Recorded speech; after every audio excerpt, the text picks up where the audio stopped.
Assalamualaikum warahmatullahi wabarakatuh. Selamat malam semuanya. Kami dari kelompok 1 malam ini akan mempresentasikan materi yang berjudul Sistem Ekonomi.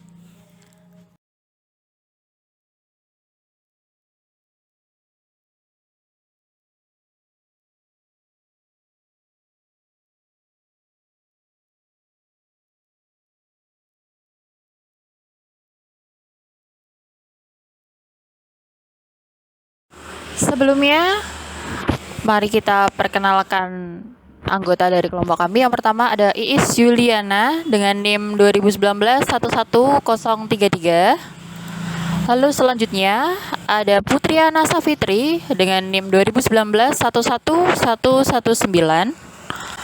Lalu selanjutnya saya sendiri sebagai moderator dengan NIM 2019-11397.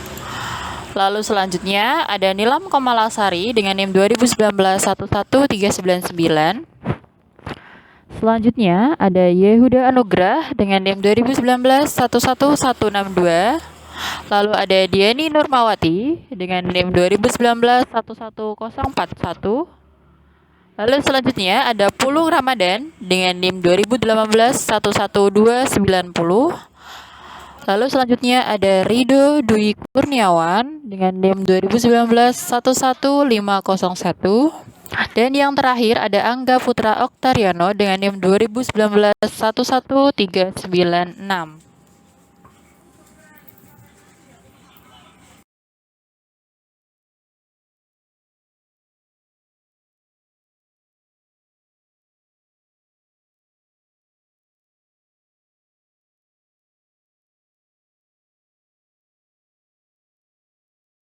Oke, malam ini kita akan membahas beberapa materi tentang sistem ekonomi. Yakni yang pertama kita akan membahas tentang pengertian dari sistem ekonomi.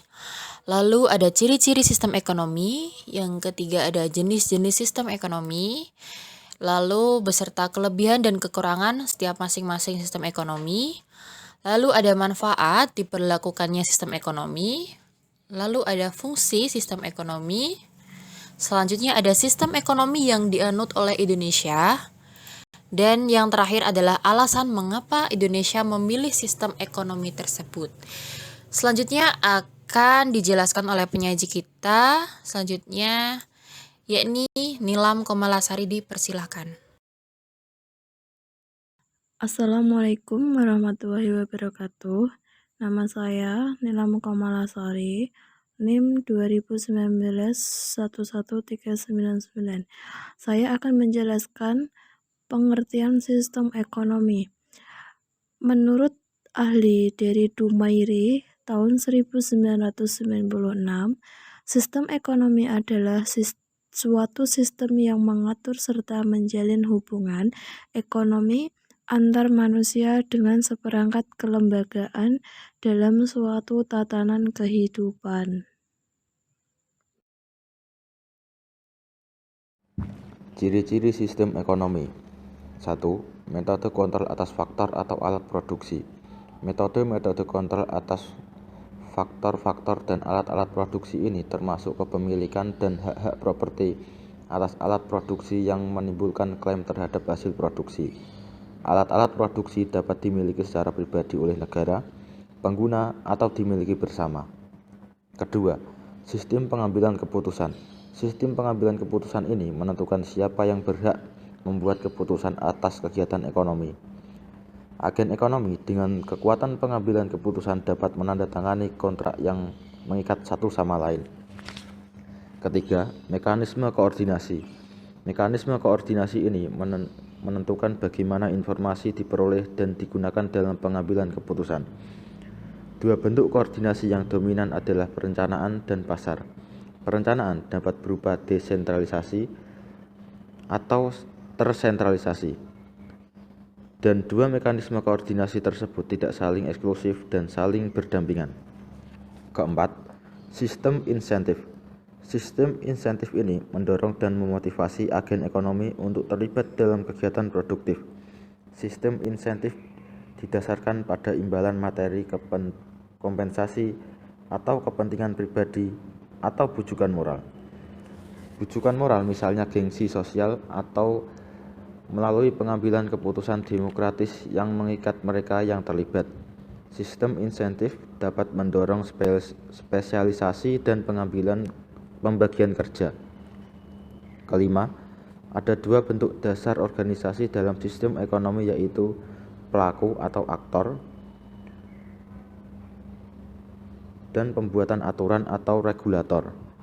Pelaku ekonomi meliputi rumah tangga, kelompok kerja, dan tim produksi, perusahaan, usaha patungan, dan kartel. Organisasi pengatur ekonomi diwakili oleh negara dan otoritas pasar swasta maupun publik. Keenam, sistem distribusi. Sistem distribusi mengalokasikan hasil dari kegiatan produksi yang didistribusikan sebagai pendapatan di antara organisasi ekonomi, individu dan kelompok dalam masyarakat, seperti pemilik properti, pekerja, atau negara dari pajak. Ketujuh, mekanisme pemilihan publik. Mekanisme pemilihan publik untuk pembuatan hukum, penetapan aturan, moral dan standar, dan pemungut pajak. Biasanya ini tanggung jawab negara, tetapi ada cara lain untuk pengambilan keputusan bersama, yaitu melalui Kamar Dagang dan Dewan Pekerja.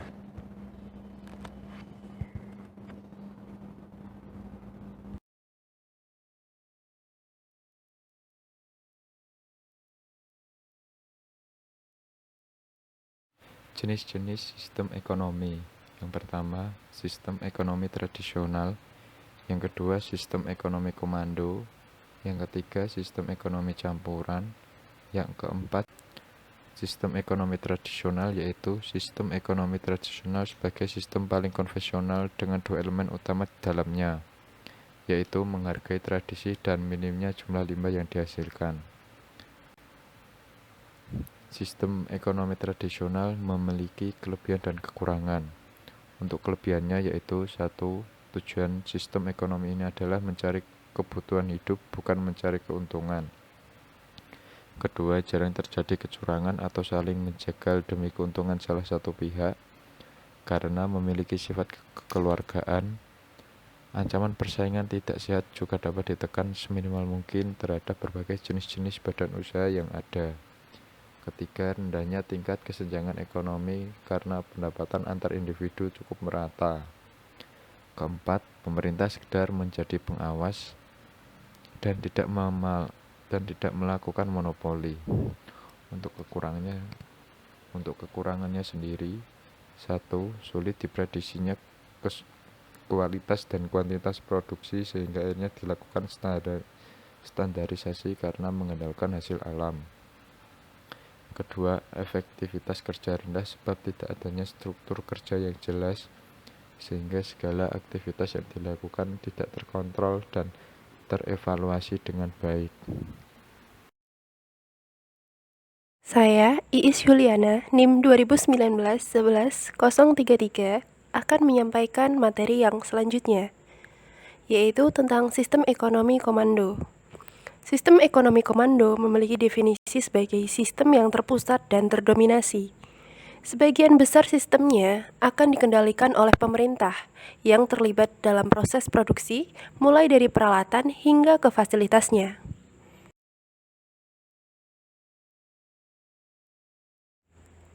Seperti sistem ekonomi pada umumnya, sistem ekonomi komando juga memiliki kelebihan dan kekurangan.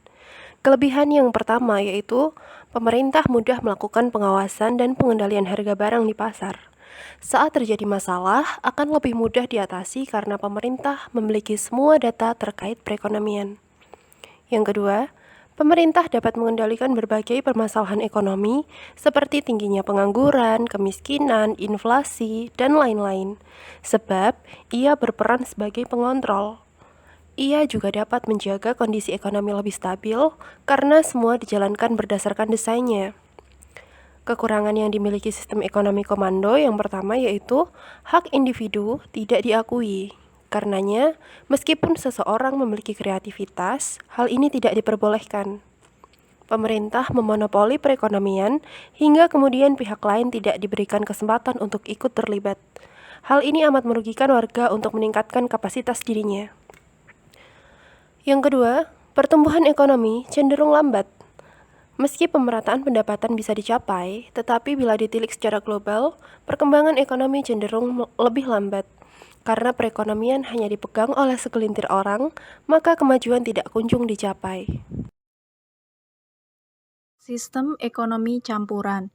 Sistem ekonomi campuran atau dikenal juga dengan istilah dual ekonomi sebab mengkombinasikan sistem ekonomi pasar dan komando. Hasilnya, pemerintah dan pasar kemudian bekerja sama dalam mengelola sumber daya yang ada. Pemerintah mengakui hak milik perorangan dengan catatan tidak merugikan kepentingan umum.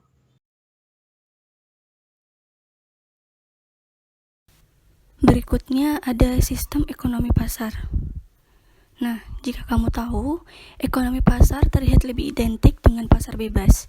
Dalam sistem ini, organisasi yang dijalankan oleh masyarakatlah yang menentukan bagaimana perekonomian akan berjalan, bagaimana pasokan dihasilkan, hingga tuntutan apa saja yang diperlukan. Faktanya, tidak ada satupun negara di dunia yang menerapkan sistem ini secara penuh. Keuntungan terbesar dari sistem pasar ini adalah terpisahnya pasar dan pemerintah. Hal yang mengurangi dominasi pemerintah dan kemajuan serta inovasi bisa berkembang dengan lebih cepat. Dengan adanya sistem ini, maka pebisnis juga harus dapat menyikapi dengan cepat berbagai resiko dari pasar bebas seperti kemungkinan adanya inflasi dan pahami dengan cepat penyebab dari inflasi tersebut.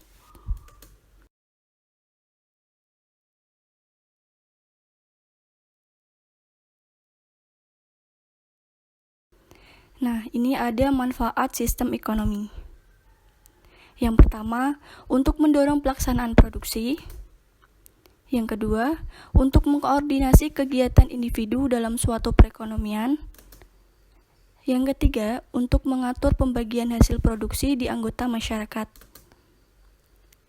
Yang terakhir, yang keempat, untuk menciptakan mekanisme tertentu agar pendistribusian barang dan jasa berjalan dengan baik.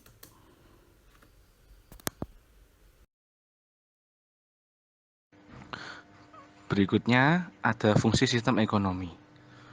1. Untuk penyedia dorongan dalam berproduksi untuk mengkoordinasi kegiatan individu dalam perekonomian. 2. Untuk menciptakan mekanisme tertentu supaya distribusi barang dan jasa berjalan dengan baik. Oke, selanjutnya, materi selanjutnya yakni sistem ekonomi yang diterapkan di Indonesia.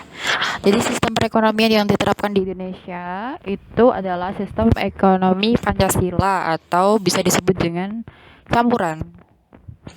Secara normatif, Pancasila dan Undang-Undang Dasar 1945 ini adalah landasan ideal sistem perekonomian yang ada di Indonesia. Dasar politik perekonomian ini diatur dalam Undang-Undang Dasar 45 pasal 33, yakni tentang sistem perekonomian Indonesia.